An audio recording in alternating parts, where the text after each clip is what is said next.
bertahap. Lah nanti kalau masalah yang fisik ya difisikkan, misalnya gini, rungokno kowe ben matematika. Sampeyan iki nggo tes-tesan ngarepe pangeran, dadi sampeyan itu.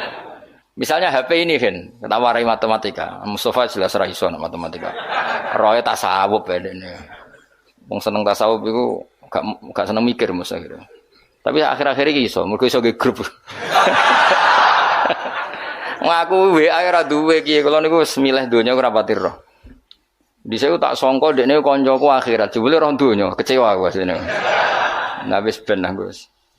Misalnya HP Mas. HP ini satu kan. Iku mbok pro piro?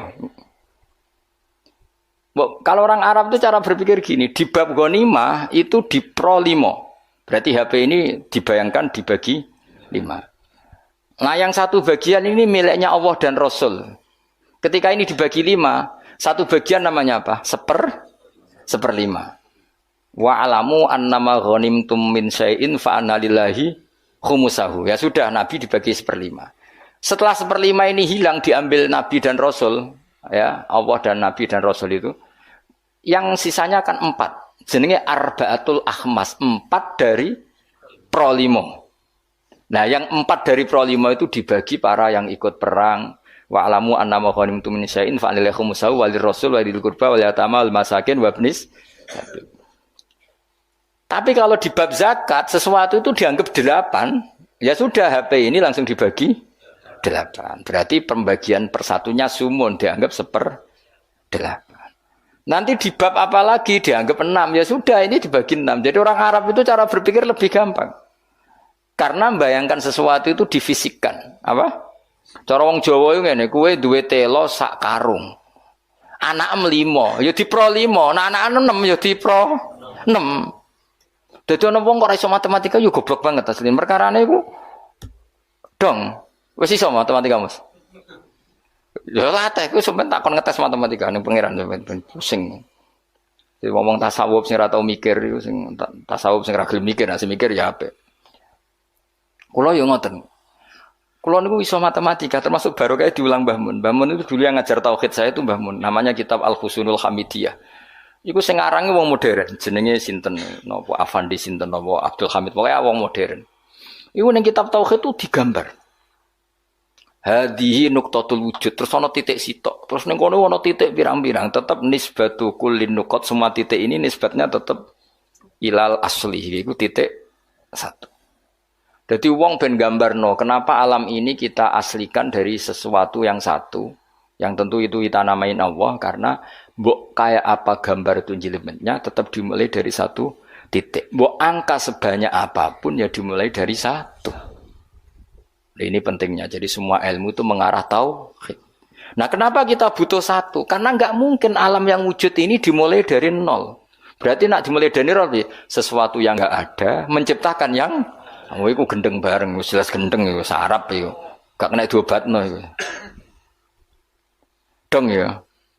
Lah mosok wong nerangno ngene terus sampean jek ditakoki marbuka. Ngono aku yo ora direncana jawab. Yes, pokoknya. Lah iku sampean nak ulama tertentu mbek pangeran malah kon presentasi. Oh gak keren ta ya. Dari kau presentasi. Jadi ora sesuai makome yo sini-sini wong mosok guru tafsir terus. Jadi Mama Mudi iki cerita wong keramat, sampean ora usah GR ngalami ngono ora ngarah Ustaz jamin ora ngarah. Dianjuti malaikat yo, aku wis yakin wis. Karena malaikat iku yo kepengin di kegiatan. Kan mungkar nakir terus kadung nyekel godam. Mosok nganggur kan. Dene yo ora trimo, maksudnya iku hobi, nutuk iku hobi. Tapi nanti nak Allah itu mencintai ulama dan pasti mencintai ulama dan itu pasti wali ala inna auliya Allahi la khaufun alaihim wa lahum. Para wali itu pasti tidak ada ketakutan. Kalau dia mungkar nangkir seperti itu berarti ada rasa takut. Padahal wali dijamin tidak takut. Itu masyhur itu keramatnya Imam Amudi. Dia termasuk ulama yang keramat lewat jalur matematika. Nah Imam Sibawai kan lebih membingungkan malaikat. Ya sama Imam Sibawai muridnya juga tanya, wong kok men ngomong nahwu terus itu terus piye? Masyhur takoki marbuka. Malaikate takok ini ku man mausul napa istifham. Wah patekno wong malaikat kon ngaji alfiyah.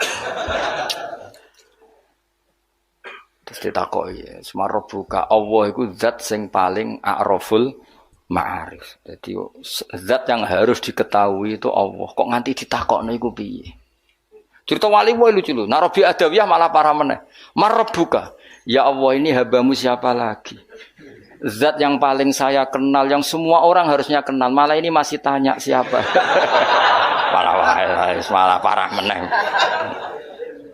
Zat sejelas engkau dan engkau zat yang paling jelas. Kemudian masih ada yang tanya engkau ini siapa? Nangis deh, kecewa deh nih. Wong Allah zat sejelas itu masih ada yang apa?